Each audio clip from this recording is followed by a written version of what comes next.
So just to remind you, make sure you're getting comfortable with this workflow. You open a picture, what do? Save. Yep, file, save as. Last name, first initial.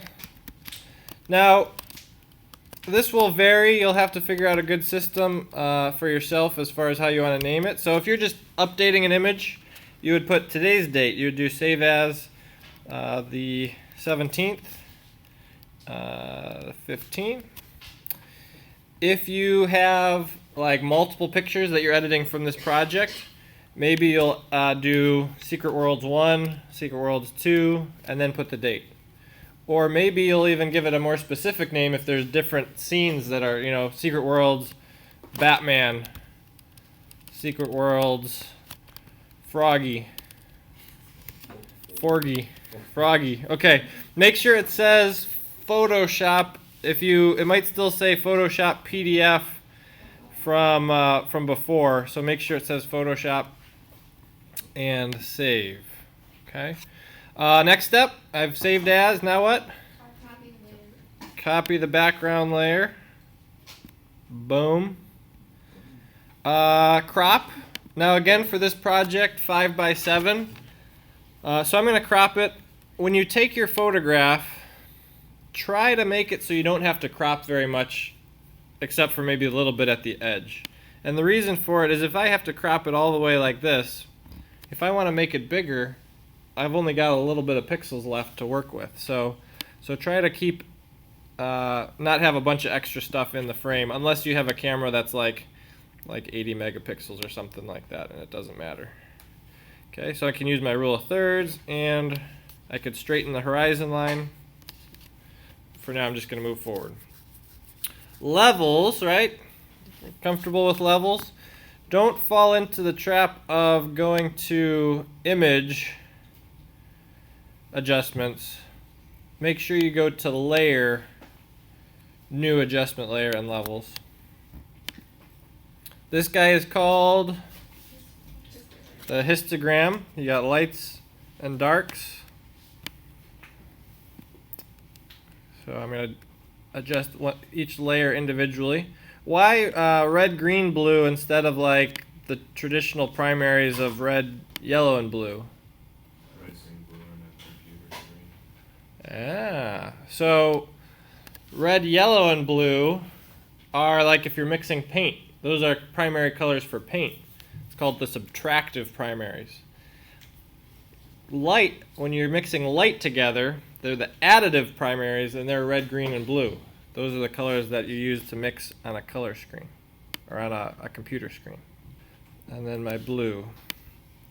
When you are adjusting the levels, it's okay if you have a few areas that are a little bit too dark on the dark side there, because it's still going to print ink in that spot.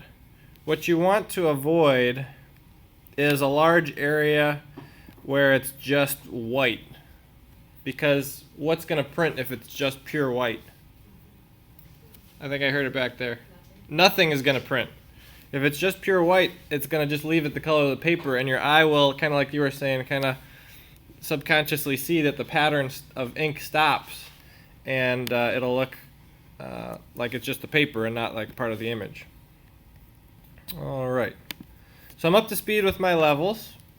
And now I'm going to show you the curves feature.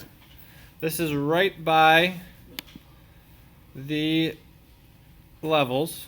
So I went to layer, new adjustment layer, curves. Okay. So I've got kind of a bit of a histogram. It looks a little choppy because it spread out the spacing a little bit when I adjusted the levels. So I've still got my lights, my darks, and I can click and drag this line in different ways. So let me show you. If I pull it up here, it gets real bright. Pull it up here, even the darks get bright. Not what I want to do, but I'm just kind of showing you some of the options. If I pull it down, it's going to get real dark. Okay. So when you are starting out with the curves, one of the ones that's a common adjustment, and there's some settings that you can play with. One of the ones that's a common adjustment is a slight S curve. So you bump up on this side, move it up so that the highlights are a little bit brighter, and then you move it down on the darks so that the shadows are just a little bit darker, and it gives you a real nice contrast.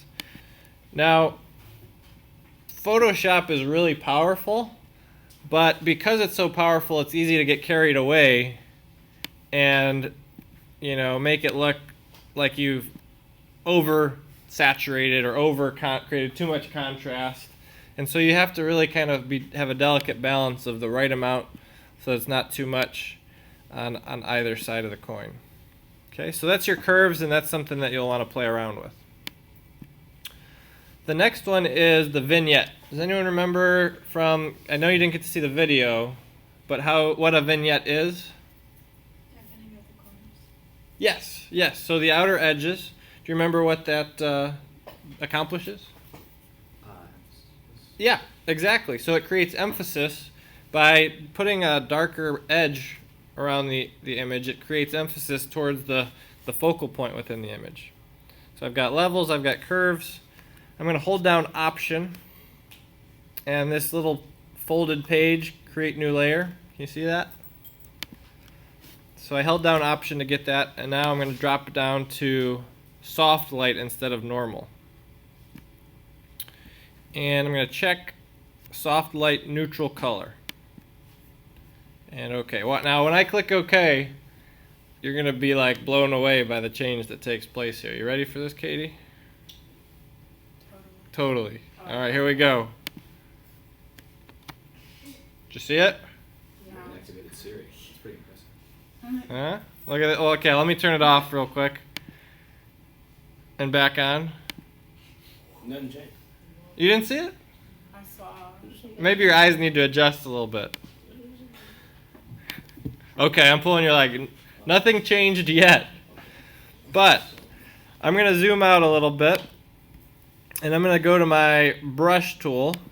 And remember, everything I'm teaching you right now is non-destructive editing. So it's things that you can turn on and off very easily without actually changing the pixels of the original image. Next to the P, there's these little bracket buttons.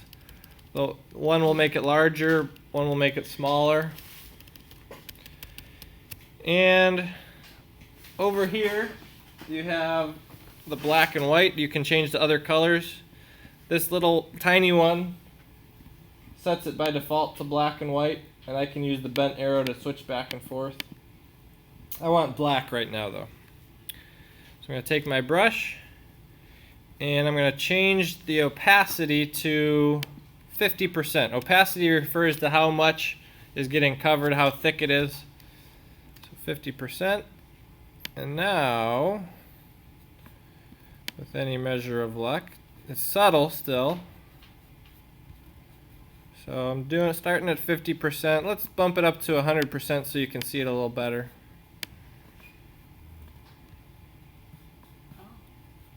Oh. It's not going to do a ton in the sky because the sky is so light. Now you can see what it's done on this layer. If I turn that off, now do you see the difference? Now, again, it's a kind of, there's not a science, it's a creative decision. How much vignette do you want? It's possible that it can be overdone. There's a couple, but you can see how these darker edges kind of bring you a little bit more towards this horse in the middle. So let me show you a couple common mistakes that are often made with the vignette. Option, create new layer. Soft light, fill with 50% gray. One of the common mistakes under my brush options is if the brush is a really hard edge. Ugh. Makes me want to hurl in my mouth when I see that. Look at that nasty edge. I'm going to zoom in here. Okay, so when you have a hard edge, it looks like you brushed it on there. It looks like somebody did some really nasty, bad Photoshop. So I'm going to undo that, Command Z. Let's zoom back out. Now another mistake, you might have the brush, so it's a nice soft edge, the hardness is at 0, but it's too small. Okay, so we'll even try a medium size here. When I brush this,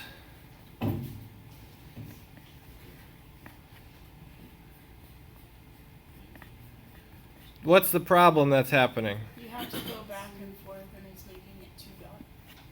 Yeah, you can really see again, it's not as defined as that hard edge, but you can almost see that it's kind of a boxy vignette. It's not gradual. And so you want it to be seamless. You want it to look like it was just part of that original photograph. Okay, so one way to avoid that again is to have a larger brush size. You might need to zoom out a little bit. Okay, so a larger brush size will help. And also starting with, say, 30%. You can always go darker. It's a little bit trickier to go lighter. I can also, if I've gone too dark starting out, I can come over to the layer and actually turn the opacity of the layer down to make it more subtle. On this layer, you can also create highlights if you switch it over to the white. Usually it's going to be more of a precise highlight, like if you're brightening up the whites of their eyes. Hi, horsey. Okay, so I could get real small brush, zoom in, and I could then also brighten it up. Let's go to 100%. Okay, so you can see I would obviously do it more neatly, but that gives you the idea. I could maybe even create, like, almost make it look like there's some mist coming out of the nostrils if I wanted to. Alright, so that's, levels already. Curves is something I want you to try out, and then that vignette option. You might finish an image from yesterday. Try another one, because I think everybody that I talked to, there were multiple images that were really cool. So try it on a second or a third image. Yeah, question? Speaking of talking